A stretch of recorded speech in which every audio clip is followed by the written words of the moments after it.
Welcome to the Business Benchmark Group podcast, where you'll learn how to think strategically about your business and discover that while business is not easy, it doesn't need to be hard. With over 20 years experience in turning stalling businesses into thriving enterprises, here is your host, Steph Kazakis, the founder and CEO of Business Benchmark Group. Hi, I'm Steph Kazakis from Business Benchmark Group, and we have an awesome podcast lined up for you in this next episode. I hope you're really enjoying the podcast and the feedback. Keep it coming, guys, because it's really encouraging. And not that we need much encouragement, we're really committed and very focused to keep on bringing the best of the best. Well, today's podcast is an interview. It's a sharing. It's a keynote. It's everything above. I guess Brendan Dover from the Drain Man, he's going to be sharing and ultimately giving us an insight as to what it takes to go from to and keep on backing it up as often as you need to in the constant and ever journey called business. He's been a client of ours since 2007, and he's ultimately taken, peaks, troughs and everything in between to get to where he is, and continues to in 2018 with some brilliant successes. One thing that he's always remained a constant in is continuously being the investor, the student, the committed business owner that always invests in his people, processes, researching new ways of doing things, new ways of improving, and constantly looking at the mirror and saying, how could I, as the business owner, ultimately the business investor, keep on being the leader that's befitting, serving the customers and the A-grade customers that they are. So stay tuned and listen. Listen carefully to this great Australian story, the Drain Man, and its journey thus far. And as we settle into 2018 and beyond, this story just keeps on growing. I guess they're moving through their third phase of SME growth, and the challenges, ultimately the successes that are in front of them, is not to be taken lightly. So, Brendan Dover, the Drain Man, Business Benchmark Group, I'm Stephen Kazakis. Listen to the intro and take some learnings out of that as we settle in to the podcast and the interview, the sharing that is Brendan Dover, the Drain Man. So as business owners, we are making decisions every day, yeah? Some of them are very highly hourly rate, and others are not so highest hourly rate. Some of us are motivated by consequences. In other words, we're in survival mode. We just need to go and do what we need to do. It's like taking the garbage out of the kitchen, for argument's sake. When it's overflowing and it's sort of smelly, there's a need to get rid of that garbage from that space. Fair to say? Or in my home there is, anyway. So there's a need, there's a consequence if I leave it there for too long. And if you could understand that the difference in how we, and I'm going to talk about this a little later on this morning, if we can understand what the difference is between, your survival activities, which are only about today and maybe next week, versus the thriving and the positive gain activities, which is about investing and prepared to invest in the future, you're going to be making better decisions.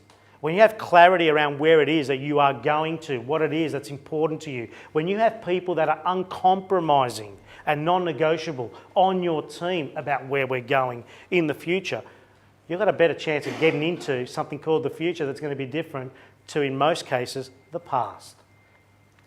And in fairness, when it comes to growth structures and ultimate growth, you've got to be something different because it's a whole new space.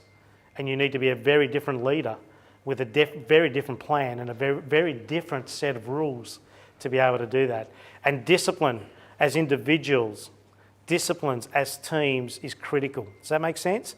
So when we talk about structure, the key thing about structure is discipline. It's often that I hear some of our clients and in some cases non-clients talk about, let me just absorb this. That's a lot of information. Let me absorb this and we'll come back tomorrow and we'll give it another go. Let me have a break. A break? This is life. I'm not sure about you guys, but this is not high school where, we had terms and holidays and stuff like that. This is life and we're adults, which means nothing is stopping for no one. The only thing that stops for anyone is our mind saying, I need a break. A break from what? Growing your opportunity, really. You haven't done a really good job of your succession plan if that's the case. You cannot stop this thing called business. If you want to flirt with something that's going in a certain direction and say, oh, no, I don't want it to become a big business, let me tell you something about stopping something that's going to become a big business. You'll have something that's not a big business, and it's not a profitable business, and you will have stress. And stress and, I guess, exhaustion versus push a little harder right now, stay with the rhythm and tempo of pushing through, have the resilience to push through, and you watch what happens. And a perfect segue, thank you, Dione. I want to introduce our keynote speaker this morning. Some of us are familiar with the brand, some of us are familiar with the man. In saying that, he's been an exceptional person for me to know and be acquainted and ultimately, I guess, be an influence, as he's been an influence in my life. That's got nothing to do with him being a keynote speaker, because I think his story and his journey and ultimately his point of going to a cliff's edge and continuously reinventing, continuously innovating, continuously saying, take a break from what? There's no such thing as taking a break when it comes to building a business, and a business that you have a dream and a vision to deliver on. So without further ado, Brendan Dover from The Drain Man.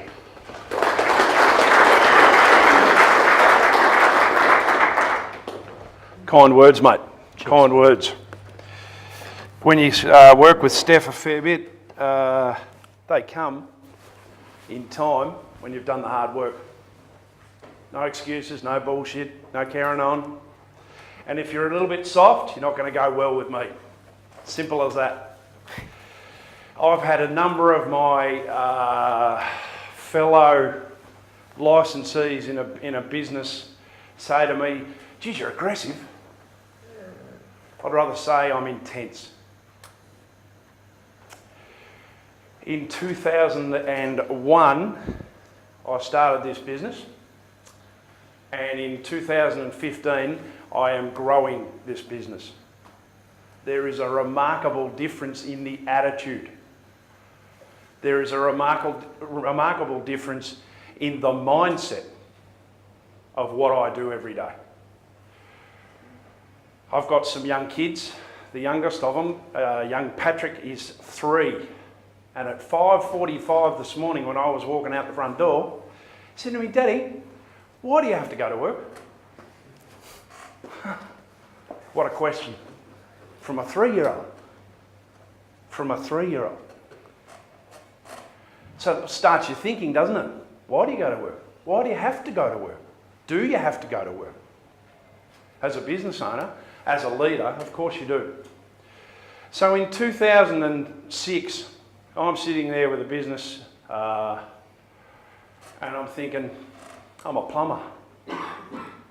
I've had no education about how to run a business, how to strategise, how to think forward, how to grow it. And I saw an ad and I met Stephen in 2007. We started working together in about November. It was myself, there was 2 subbies on the road, I was on the tools, 7 days a week, probably about 12 or 14 hours a day, and a part-time bookkeeper in the office, who was having a lovely time at my expense. She was at home, she was in my home, she was in a 2-bedroom unit in an office beside the kitchen, and we were doing business over my kitchen sink. She was having a great time. She'd come to work at 10, 11 o'clock in the morning and go at 5. She was a part-timer. I was running, back then, I was running, not growing, I was running a part-time business. Because I'm a plumber. I go to work when people need me to go to work, because I'm on the tools. It had to change. It had to change. There was no options. It's pretty simple stuff. Plenty of ambition. Plenty of ambition. You've got to. If you're a business owner and you don't have ambition, you are kidding yourself. If you're being coached by Stephen and his ambitions for your business are greater than your own, you're both in trouble. And Steph will already have identified that his ambition is greater for your business than yours is, and he'll be telling you to walk the walk. It's either get on board or get off. If you're on the bus, you've had to pay for a ticket. So use the damn thing and get the best out of it that you can.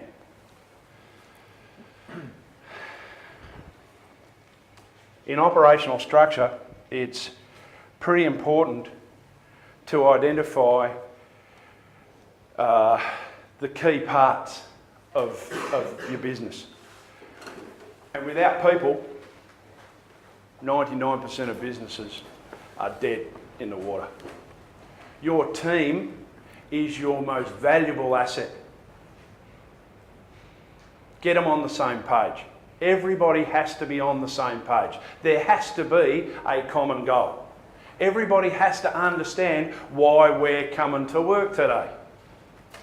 Everybody has to understand what we're doing. What is the goal for the month, for the next 90 days, for the next 12 months? What are we doing in 5 years' time? And if you're sitting here thinking to yourself, oh shit, this is not for me, then you're right. Make a decision and move on. Some people shouldn't own and run and grow businesses because they are simply not capable of it. It is not a soft-hearted approach. You don't get success in business by being soft. You don't have to be insensitive, but you do need to be able to make decisions. You do need to be able to walk up to the edge of the cliff and go, I'm not looking over there, I'm working out how far I have to jump to get to the next bit of solid ground. Yeah? I'm falling off the edge. 14 people couldn't push me over the edge. No chance. A team of draft horses might have a chance, but they've got to have a damn good reason for why they're pushing me. It's not happening easily. So when you talk about team, you've got to invest in your team. You've got to work out, if you're running a business that's selling time like mine does, you can't have people who might cheat time.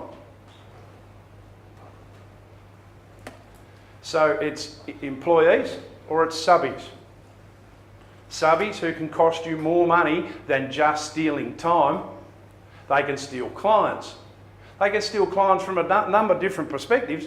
They only have to do the wrong thing by looking at someone the wrong way because it's their business, because they're a subcontractor, and you lose the client. They don't lose the client.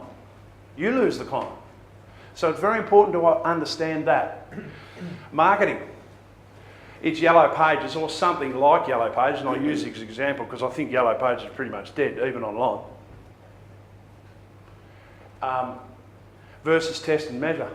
Very important to know what your aims are. What Stephen's talking about is perfect this morning. And if you don't get what Stephen's talking about, then you need help. If what Stephen was talking about this morning is not clear to you, doesn't ring alarm bells, if you're not doing some of this stuff, then you're in trouble. Your business is in trouble. Long term, your business is in trouble. Let's face it, who wants to be 65 years of age and still having to come to work? Daddy, why do you have to go to work today? Not happening here. I'll guarantee you it's not happening here. But it's not going to happen because I'm a lazy bastard. It's not going to happen because I want to have a break or I'm not going to be intense for 14 hours of the day. I go to work most mornings before 6 a.m. I never come home before 6 p.m. Never. We do some amazing stuff with some of our people. Finance, key number reports. 6 key numbers. Very, very important. And when I first started with Stephen, I couldn't get my head around paying myself first. It was almost abhorrent to me because I'm a plumber. I have to pay my Reese's bill and I have to pay this and I have to pay super and I have to pay this and I have to pay that, you know. Like everybody else seems to get paid first. No point in doing it if that's the case. You've got to be selfish. And you've got to be selfish because being a business owner is a very lonely spot. Even if you've got a partner, whether it's your partner in your life or it's a partner in your business, it's lonely. It's tough. It's not easy. Does it have to be hard? No, it doesn't. It doesn't have to be hard, but you need to know the key numbers to be able to get through the tough periods. You have to know the numbers. The scoreboard, if you're playing a game of cricket or footy or rugby union or whatever sport you want to call it, if there's no scoreboard on the wall, what's the bloody point in playing the game? If you don't know the numbers in your business down to, the nitty-gritties, I want to know the ins and outs of a duck's arse. Now that might sound harsh, but I have to know exactly what's going on. I want to know where my dollar's being spent. I want to know what I'm not spending money on. I want to know where my profit is. I want to know my break-even point. Because at the end of every week, when I get a report that says, yes, we're on target for another record, I go home to my kids and I'm okay. Because I don't think about work on the weekends if I'm not doing something that requires me to work. But I'm not going to say, I've got to do something else this weekend, I can't do it, and my business will have to wait. Finding harmony is different to finding balance. Harmony means that it's all working together. Your family, your life, your work life, it's all working together. There's no such thing as balance, the old seesaw. Yeah, because up and down like a fiddler's elbow. Location. Doing business over your kitchen sink. This was an easy decision for me. I didn't want to come home and be at work.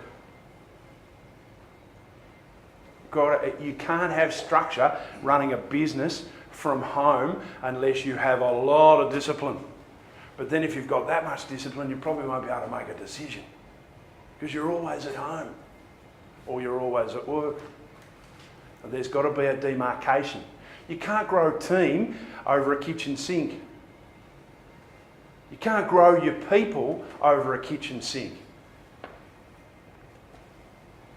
They've got to know that they're coming to work at 8:30 in the morning, they're going home whenever it's finished. Don't leave today what can be done today for tomorrow.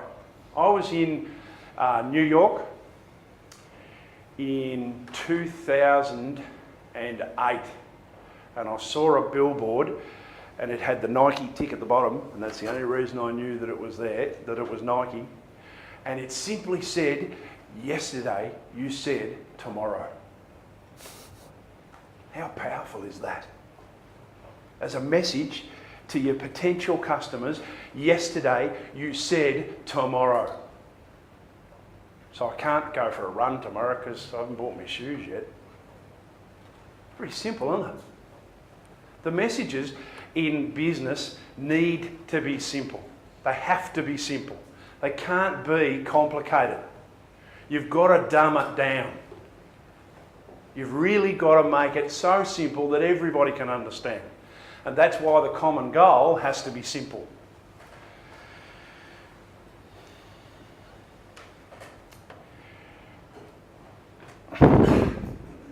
Just going back to marketing a little bit, because it's important. The yellow pages or Google AdWords, it's a big bucket, a huge bucket. $2 coins only go into them, and they go in at a rate that I'll bet you can't control, because every other bugger's on there thinking they're going to get a bit of the income as well. But if you don't know what you're getting out of your Google Ads campaign or your radio advertising or your TV or even a BDM, if you don't know what you're getting back, then why would you put any more in? And it's very, very important that you know your return on investment. It's part of the scoreboard, but see, test and measure gives you your ROI. No point in going out there and working 70 hours a week if you don't know what you've done it for. If you don't know why you've done 70 hours worth of work, then you're a slave to your business. You're not growing a business. You're not running a business, your business is running you. Because you don't know. How can you know if you don't know the numbers?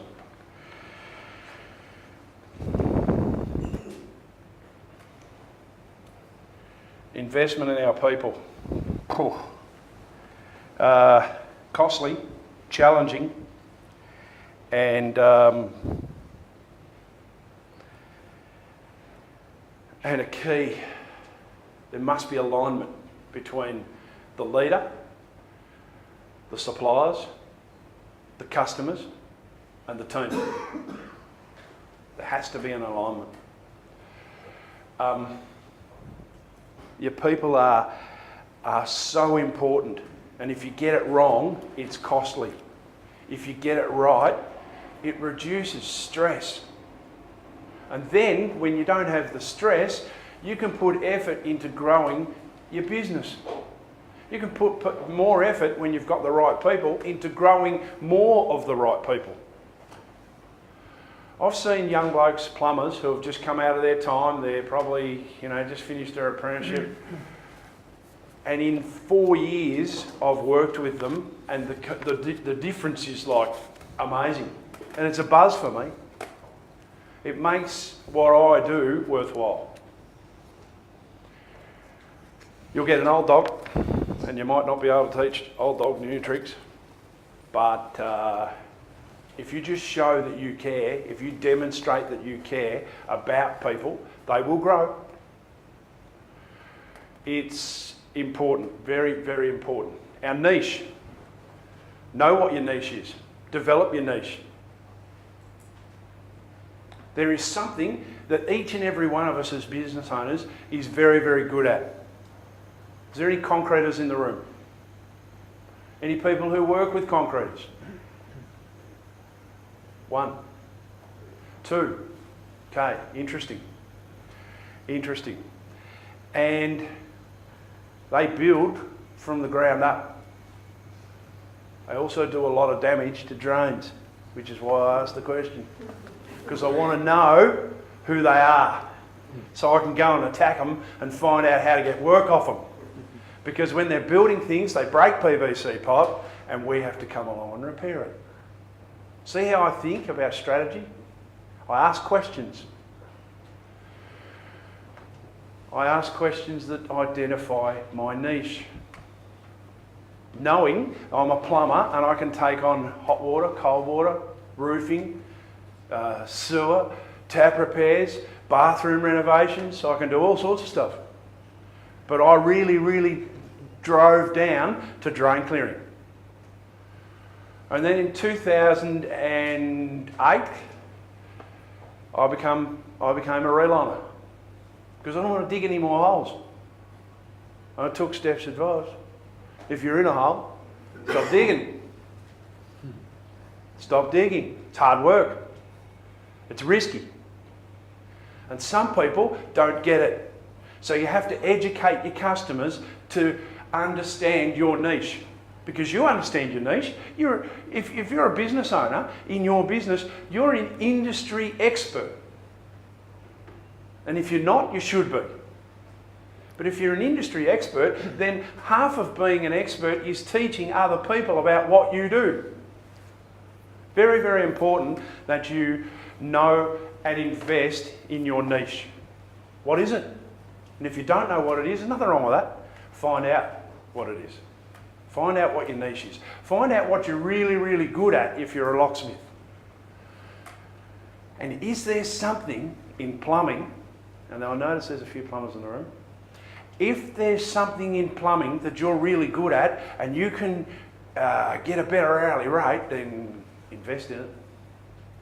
Invest in it. You don't have to be everything to all people.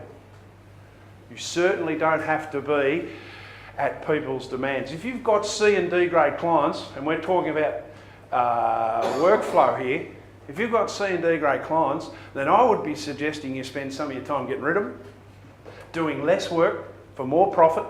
Profit's a beautiful word, love profit. More profit for less work sounds great to me.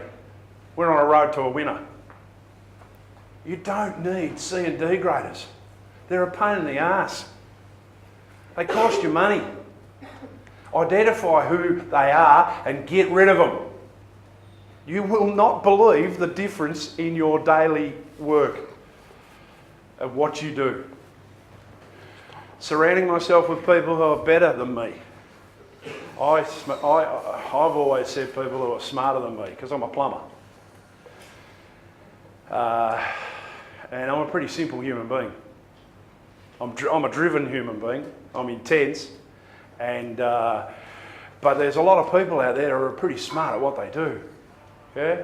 People in finance who can talk numbers, like George, half the time I say to him, mate, speak English. You know, like dumb it down, make it simple for me. There's nothing wrong with playing dumb and digging deep. Finding out. You ask the questions. Who, what, where, when, how, why. 6 questions you cannot get a yes or no answer from when they start with those 6 words. Who, what, where, when, why and how. You tell me how you can say yes or no to any one of those words. You can't. You can't answer with a one-word answer. You just can't do it. So ask those questions.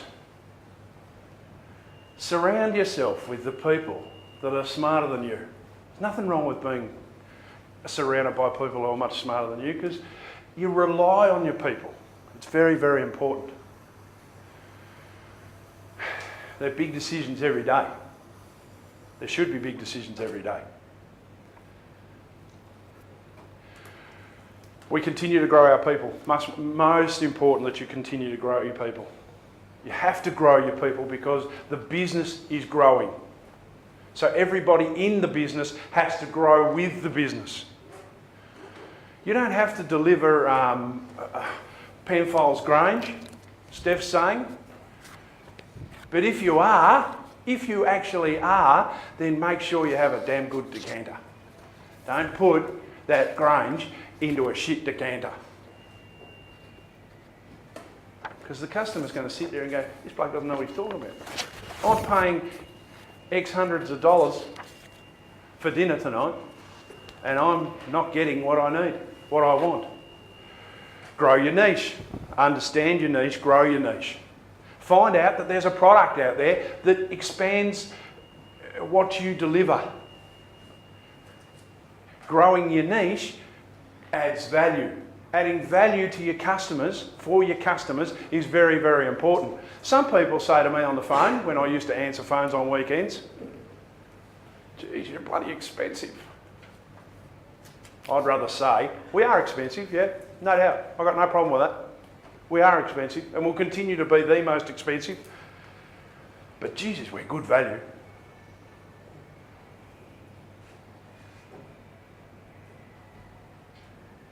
Different conversation, isn't it? Completely different conversation. If you add value. I don't know whose that is. That's not a customer, mate. Looks like mine. And it was supposed to be turned off, so there you go. Give us a scripted I do apologise. That's all right. Diversification and multiplication. Part of growth in business, and I'm still learning this. That's why I love what I'm doing, because I'm still learning. And they'll put me in a pine box, and I'll only have just stopped learning. Is understanding what can complement what you deliver. What can complement your value proposition. And we have, and we will continue to do, acquire businesses that are bolt-ons to our business. We may even purchase some of our competitors. And we'll do that because of strategy. Diversification and multiplication is all about strategy. When you're talking about strategy, you talk about a plan. I can tell you now, this is one of Stephen's pets, planning is more important than the plan. Planning is a constant thing. Planning is daily. Planning is monthly. Planning is 90 days. Planning is the year. Planning is where we're going to be in 5 years' time. How do we go about the plan? Who do we need to execute the plan? What do we need to execute the plan? So that's all the planning side of the stuff. You know, you can have a business plan, but if you're not constantly planning, you're in trouble. You are in serious trouble, because growing a business is a lot different to running a business, and if you're not growing, you're dying. I was taught as a younger man by my mother, life in general, if you are not going up, you are either stagnant and about to go down, or you're going backwards. Things that won't change. Commitment. Commitment will never change. Ever. The rules of the game will never change. The rules of the game are set by the common goal. Planning and strategy will never change. There are 3 simple things that you can never, ever let go of. So wrapping up, because I'm pretty much done, and I hope I've given you something. I hope I've given you lots of stuff. Happy to help anybody anytime. Even some people who think they might be a competitor of mine, I'm happy to help you. No problem at all. If you've got a problem, ring me. You'll find my number. You mightn't get my mobile. Happy to help. Open. Open. Because you have to be. To grow, you have to be. Thanks, Steph. Thank you, Brendan.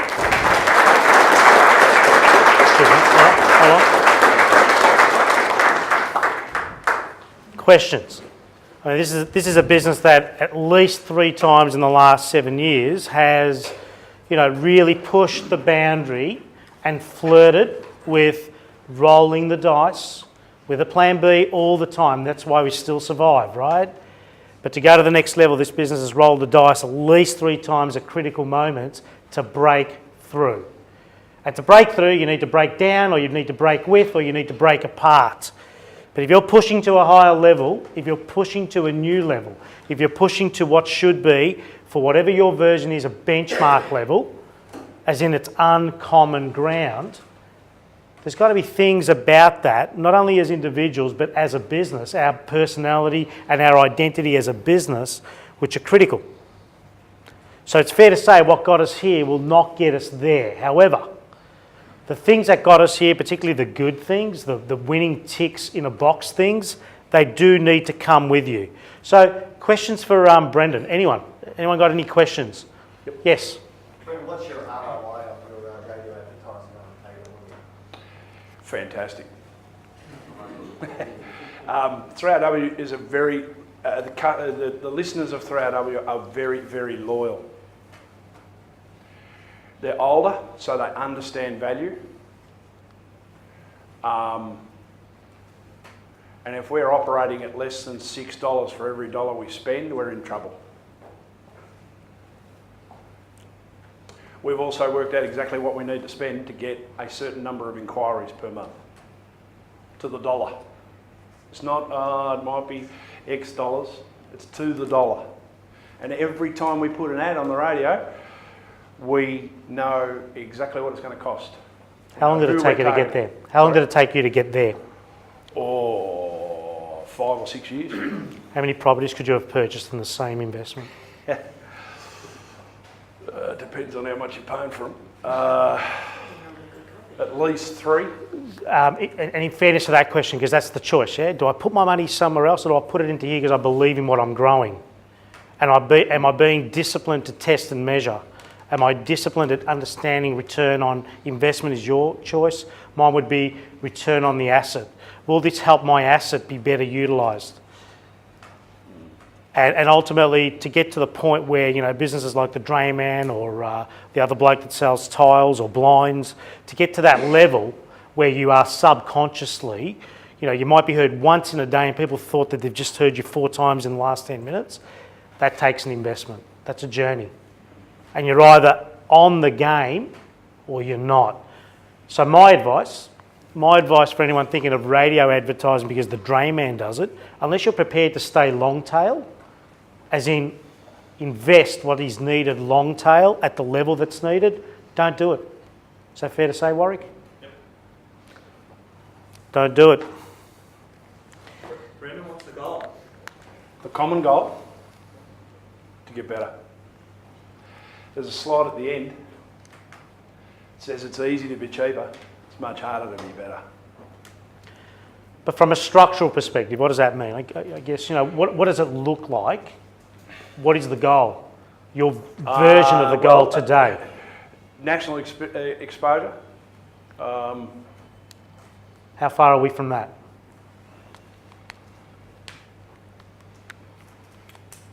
We've started the process. We started the process a couple of years ago.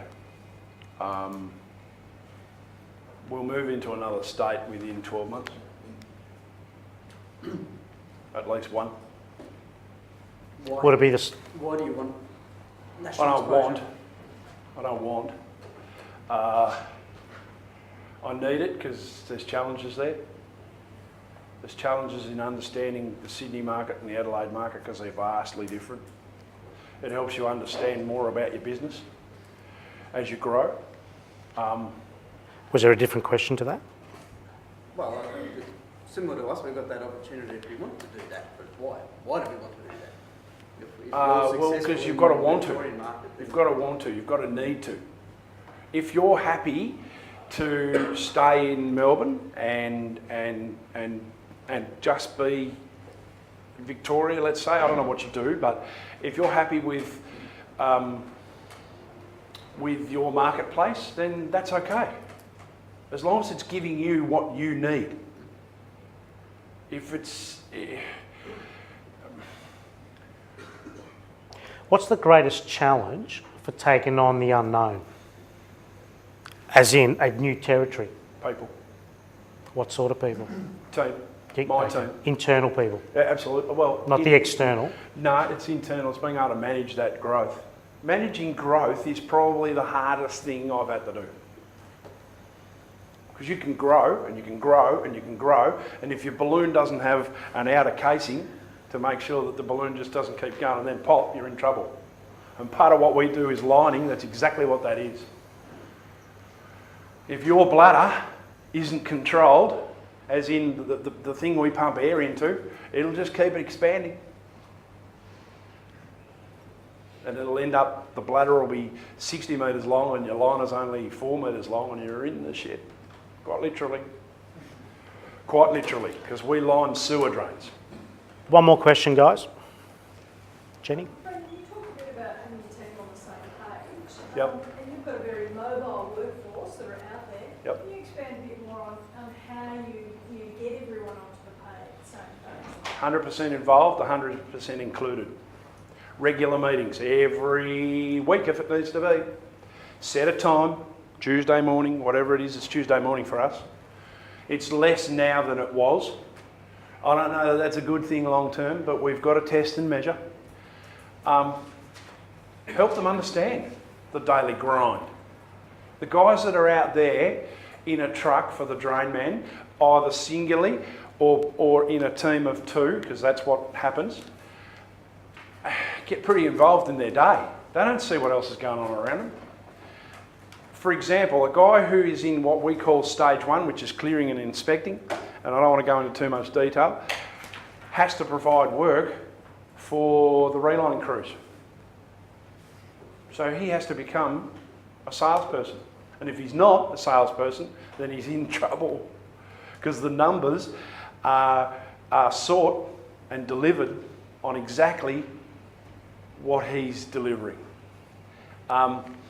So how does a plumber weekly become a salesperson? Mindset, got to get inside their heads, and it's not the rah stuff. That's all. I'll never forget, I went to a function that Stephen was running some time ago. It's probably 8 years ago. And I was sitting there thinking to myself, oh, this sounds awfully like Amway. I wasn't running that. No. I don't run those events, mate. And there's a few people on the table sort of getting the same feeling as I was. I made a clear and conscious decision to speak to Stefan and say, you know, we've got to get it on my level. Because I don't know about all this horty-torty bullshit. It's too colourful, it's too many flowers involved. I'm a bloke, I'm a plumber. Don't colour it up. See, you've got to understand who you're employing. And a plumber understands plumbers, and an electrician understands electricians. But do you understand them? Are they 100% included? Are they 100% involved? If they don't want to be, they'll deselect themselves. And there's strategies, Stefan will give them to you, to get blokes to deselect themselves. You know, if a bloke's been working for you for 20 years and he won't change, see ya. Go and stuff up your own business, don't stuff up mine. I don't need that shit. I just don't need people who don't want to grow. And they deselect themselves all the time. Steph calls some of that churn and burn. You know, I don't know that I've ever seen a bad resume. I don't check references because I've never seen a bad one. I've never had anybody tell me on the phone, don't employ him, he's a dickhead. I've said that a couple of times to blokes that are plumbers that have said to me, what about this bloke? And I've said, oh, Jesus, stay away from him. Yeah? But I've never, so when you go through your process, and the hire, slow, fire, fasting is very, very true. You've got to try and get to know your staff. You're not socialising with your staff. I don't socialise with my staff. My key people, my 6 top key people, do not come into my personal life. Just doesn't happen. Because they're work colleagues. They're team members. I'm not elitist. I hope I don't sound arrogant. I'd rather say I'm intense. But you can't run with the hares and hunt with the hounds. You just can't do it. Familiarity breeds contempt. When you're building a team, it has to be on a professional basis. Very tough thing to do. I get it. I understand because I've been down that path and I'm continuing to go down that path. But now I've set people in places, managers that look after my people. And my people means a lot to me. Because they're representing my brand. They're going into my customers' homes most of the time. It's got to become personal. It's got to become, if you don't respect my customers or my gear that I've put in the vehicle that you're driving that's mine, we've got a problem, you and I. Because it's personal. Cheers. It is personal. Brennan? Hi, I'm Stephen Kazakis from Business Benchmark Group, and I really, really hope you enjoyed the sharing from Brendan Dover from The Drain Man. And ultimately, you know, the importance of being a strong leader, a leader that continues to learn how to make better decisions, ultimately continuously measuring and ultimately looking at, did they or did they not work? The ability to make decisions about the caliber of clients that you wish to be serving will always lead you to the caliber of team that you wish to be growing. So Brendan Dover and his sharing definitely demonstrates the importance of better decision making. And talking about better decision making, we have Business Breakthrough Workshop in the next week or so, and we also have Board of Directors 12 starting in the next month or so as a new program. So if you wish to be learning more about decisions, more about the impact of better decisions and how you could be learning the frameworks and the ultimate platform for you to be a better decider for who are the customers that you and your team deserve to be serving.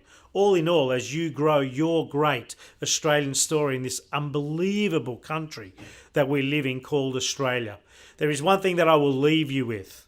And I'm Stephen Kazakis from Business Benchmark Group, and it is my philosophy and my true conviction that strongly recommends that you never, ever get in the way of a growing business. Do not become the sabotage or the reason for which you sabotage your quality of life. Build it and build it strong. Build it and build it deep. That is the foundation for something that is going to outlast you. I'm Stephen Kazakis. Build the legacy that you and your team and all your loved ones deserve. Till next time, keep your questions coming in. I'm Stephen Kazakis from Business Benchmark Group. For more information about Business Benchmark Group's coaching, education, and training programs, visit businessbenchmarkgroup.com.au or call 039001 0878. If you liked this podcast, please rate it on iTunes, Stitcher, or SoundCloud and leave feedback as well. Stephen shares so much value in all his podcasts, and we encourage you to go through the archives and listen to other episodes of the Business Benchmark Group podcast. Thank you for listening.